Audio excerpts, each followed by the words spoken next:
This is the QTV Nightly News coming to you from our studio on Caraba Avenue, and I am Lena E. Gwenyiba. Thanks for joining us. Here are the main news headlines.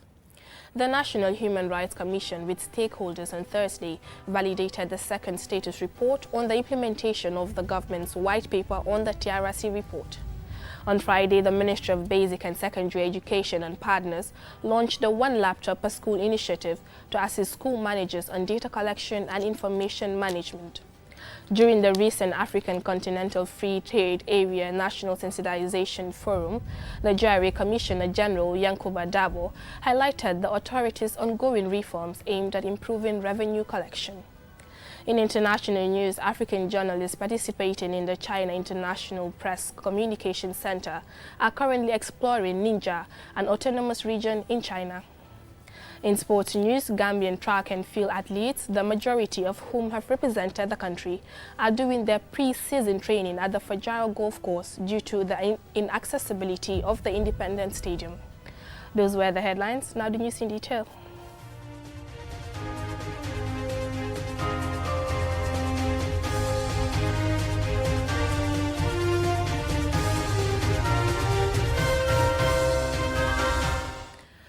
Now, the National Human Rights Commission, with stakeholders on Thursday, validated the second status report on the implementation of the government's white paper on the TRRC report.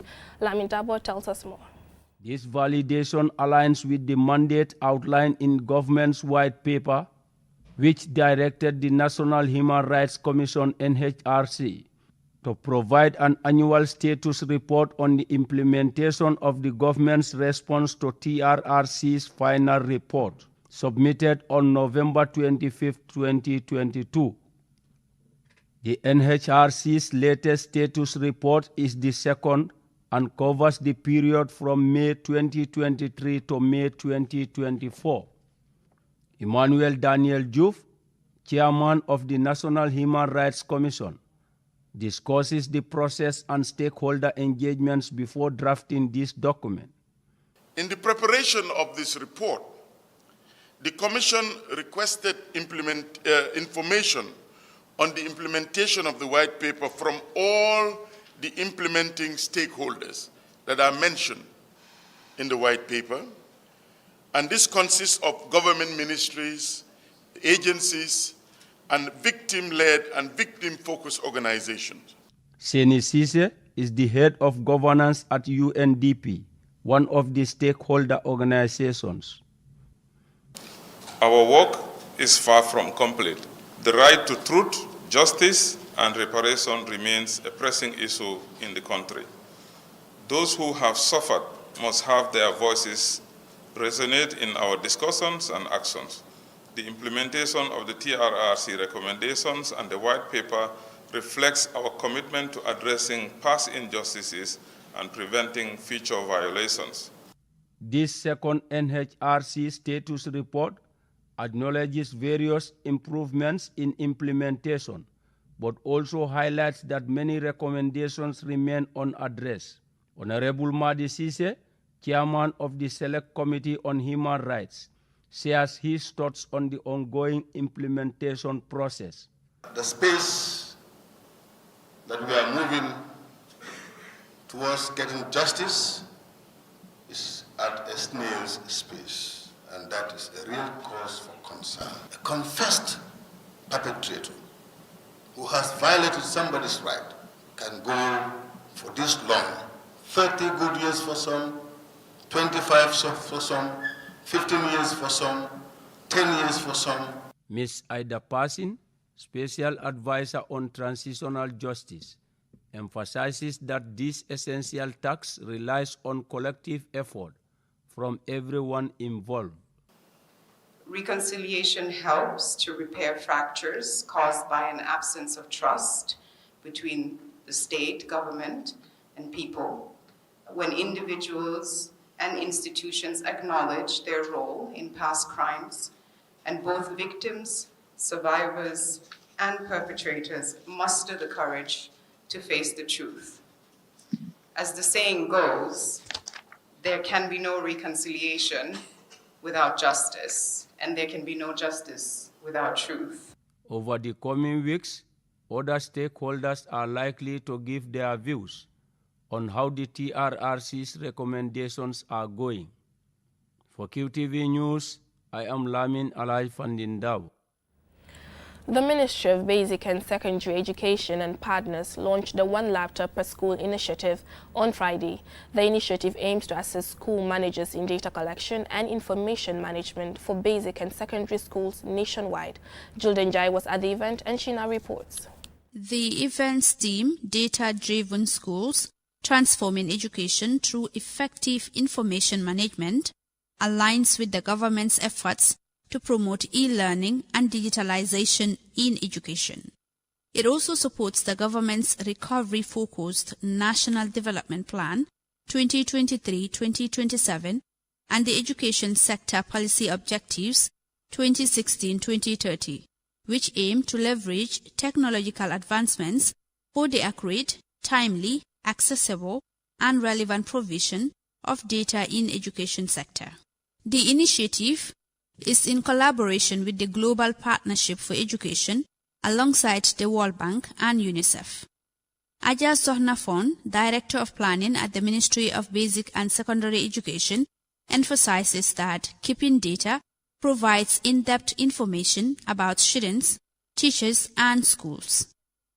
The implementation of the new scheme of service, some basic cycles, and the UBS SSS combined were split, which led to the increase in the number of schools as opposed to what was initially planned.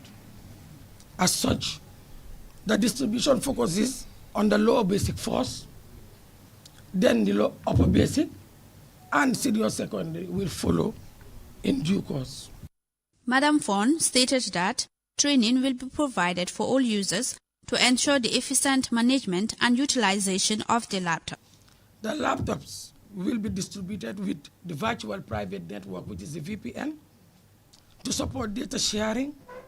And in addition, it will be linked with the image data center to enable access to other useful publications, such as the MOPSI Education Statistical Yearbook and other relevant data sets. Louis Moses Mendy, the Permanent Secretary at the Ministry of Basic and Secondary Education, noted that the initiative builds on years of reform focused on strengthening our education system. At the core of all these efforts is one but profound goal, and that is better learning outcomes for every child in the Gambia. Every dollar we spend, every policy we enact, and every initiative we launch must serve this purpose. Mr. Mendy further emphasized that simply having these tools is insufficient. We must cultivate a culture of data use that extends from the classroom to the national level. Professor Pierre Gomez, Minister for Higher Education, who oversees the Ministry of Basic and Secondary Education, stated that this initiative represents a significant leap towards creating a more responsive and effective education system.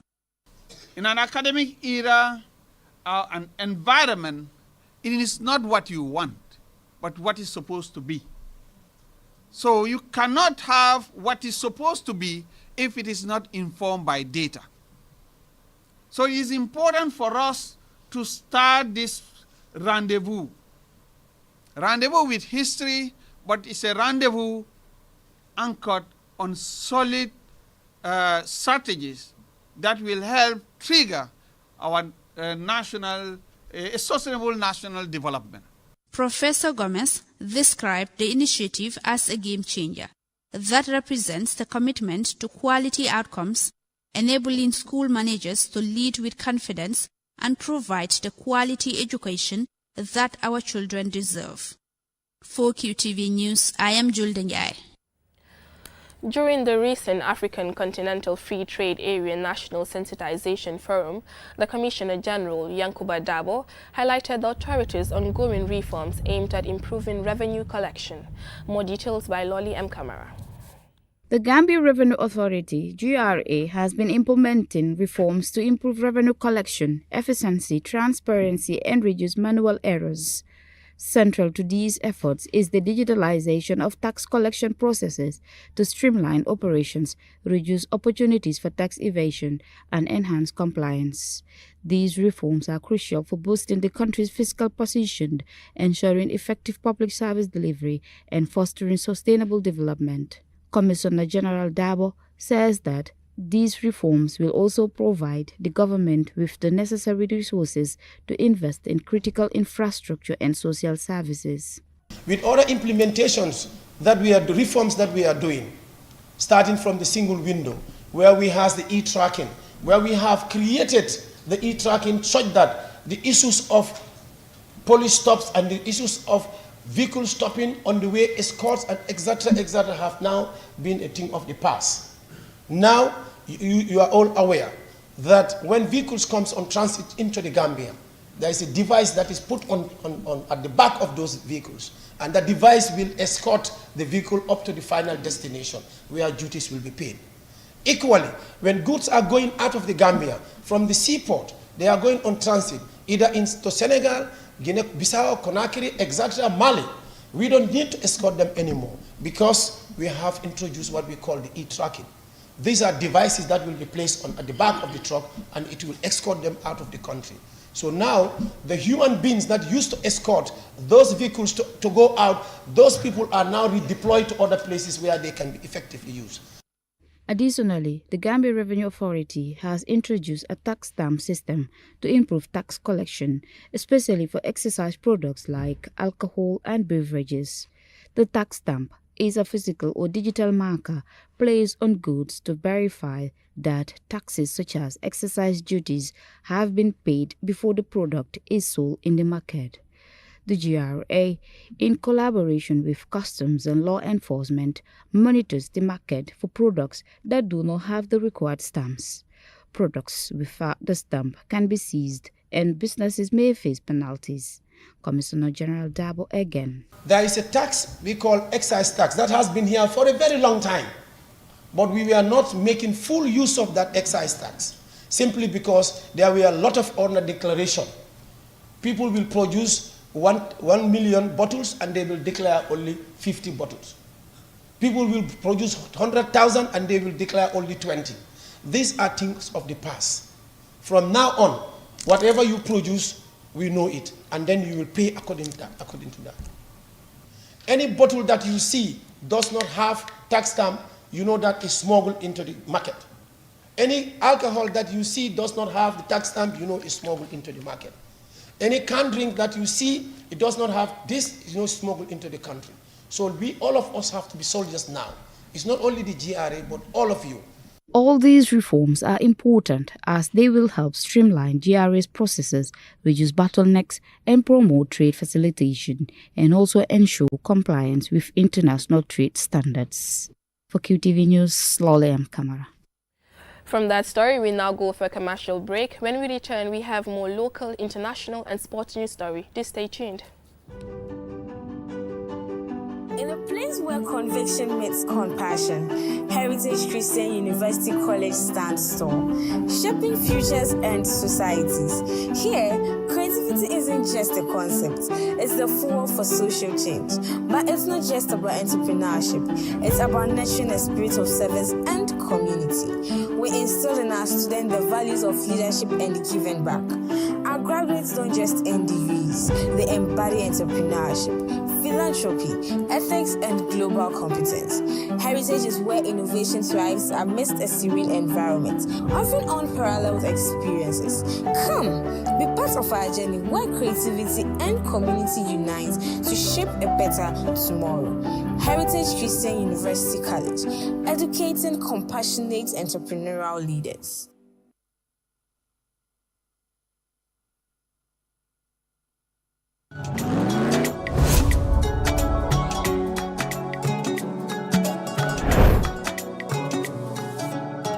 Welcome to the future of transportation in the Gambia.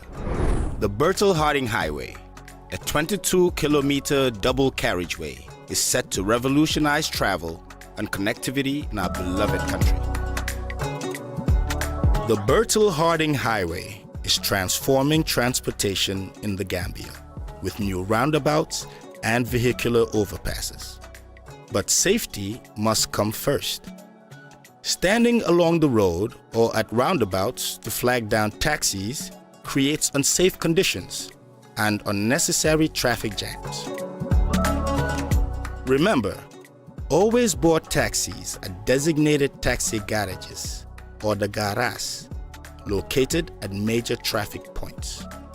Drivers stopping in no stopping zones will be penalized. Let's keep our roads clear and safe. Together, we can ensure a safe and efficient journey for all.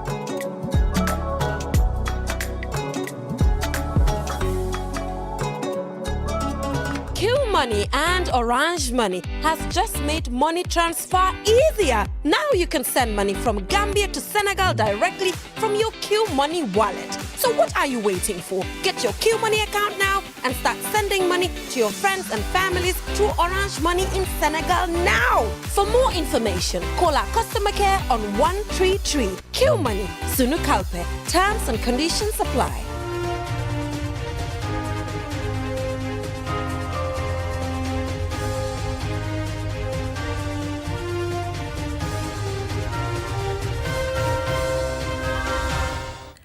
Welcome back, and this is QTV News. Now, as millions of liters of water can go to waste if not conserved, the National Water and Electricity Company, NAWEC, is calling on the public to conserve water for the general good of everyone. Momadou Gajaga has more. The effects of climate change across many parts of the world have made water scarce due to drought in certain areas. In some areas and in some countries, there are other reasons for water scarcity. Calling on people to conserve water during the rainy season, when many of us are getting flooded by heavy rainfall, may seem an odd thing to ask. However, that is exactly what the National Water and Electricity Company, NAWEC, the country's sole provider of pipe-borne water, is doing.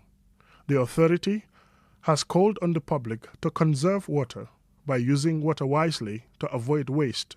They explain this involves simple actions like fixing leakages, using less water at home, and teaching others to save water. Here is Tamsir Sawane, NAWEC's Water Conservation Project Manager. Water is one of the most important resources on earth, and knowing the fact that water is limited, we should all try to save water. And like I said in a layman's term, when you are supposed to use 1 liter of water for a particular thing, you should do everything possible to make sure you are limited to that 1 liter. Water is one of the most precious products of life. We use it for drinking, washing, farming, amongst other uses. According to NAWEC, using water responsibly will save cost and can ensure there is enough water even for future generations. Here is Tamsir Sawane again. Water is as important as our lives. So people should not even wait for NAWEC to start telling them save water. And then we all know that when we save water, we are saving a lot of things. We are saving energy, we are saving money, and we are even saving the earth and the future generation to come. So basically, water conservation is as important as life conservation. A lot of water is wasted through human activities like bathing, laundry, leakages through taps and burst pipes. Despite NAWEC's call for water conservation, a lot of water goes to waste due to their burst pipes meant to distribute water to households. Tamsir Sawane says they are aware of the issue of burst pipes and they are ready to address it. The NAWEC burst pipes are definitely causing a lot of water loss. And that one we accept it. But we just want to assure the community or the people out there that we are putting a lot of mechanisms. For the past 3 years, a lot of mechanisms have been put into place to make sure the response time and the resolution time is very quick. While to the layman it may look there is more than enough water for everyone now and the future generation to use, and that there can never be water scarcity. However, water fit for drinking, cooking, washing, is not infinite. Abigail Yusuf, a hydraulic modeler at NAWEC, explains.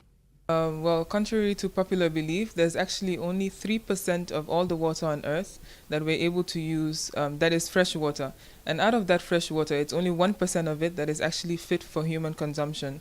So water is not infinite, as a lot of people think. Water is actually limited, and so it's important that we learn how to conserve it. Even the water that we have access to, we know that with the way things are going in this world, there's a lot of climate change, there's a lot of global warming going on. And so water is becoming less and less available, and in certain regions we've already started going into droughts and all of that. So it's important that we learn to conserve water now so that we help to make sure that we have it available for ourselves and also for the future generation. NAWEC's water conservation awareness message to the public is a simple one. Water is life, don't waste it. Mamadou Gajaga, QTV News. From that, we shift to international news.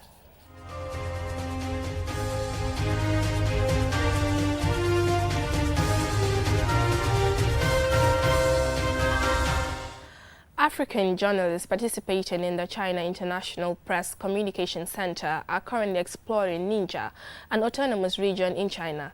The participants believe that Africa can learn from China's approach to cultural preservation and the production of traditional medicines using proven herbs. Jenna Bosonko reports from China. Ningxia is often described by tourists as a magical place surrounded by stunning mountains, rivers, lakes, along with vast open lands and deserts. The region is renowned for its diverse lamb dishes, including hot pot and other delicious delicacies. Home to over 2 million Muslims, Ningxia offers ample access to halal restaurants for Muslim tourists, students and workers. The Yellow River flows through the northern part of the region, which boasts some of the best agricultural land for growing a variety of agricultural products. During their visit to Ningxia, fellows from the China International Press Communication Center toured a goji berry plantation. These berries are known for their anti-aging properties and benefits for vision, liver, and kidney health, as well as their ability to lower blood glucose levels. Ghanaian journalist Samuel Ayama emphasized the need for the African continent to invest more in value addition, as demonstrated by the goji berry farming industry. We always have issues of like gluts, because there's no ready market for our farm produce, because we don't have value addition to them, so we export them in a raw state, and on the day we always be at the losing side. So I think they able to process it, add value to it, and make sure that it comes out with a product to serve a purpose. It's also important that I think that if we Africans can also find a way of emulating same, it will go a long way to help. The Ningxia region of China showcases its well-preserved culture and traditions through its museums, ancient villages, and historians. Zimbabwean journalist Jonathan Mariwa calls on African countries to take similar steps to protect their rich cultures, pass down their history, and safeguard our artifacts. They've tried their level best. They are mixing the traditional way of doing things and the modern way of doing things, and it is coming out well. I've seen artifacts that are housed in glass structures. I've seen artifacts that are in the open, but to tell you the truth, all of them, they are well preserved. Now, comparing them to Africa, I think we have a long way to go. We really have a long way to go. You look at the artifacts, they are more or less like the same. Yes, the same artifacts that we have back home are the same, more or less the same artifacts that we have here, but the preservation now is different. The Gambia and Ningxia have the potential to collaborate in the field of modern agricultural technology, considering agriculture is an important sector of the Gambian economy, which has experienced major setbacks. The Ningxia region produces abundant with and good quality rice, using ancient and modern technologies in irrigation to improve agricultural yield. Reporting for QTV News from Ningxia, I am Jenna Bosonko. From that story in Ningxia, we now move into some sports news.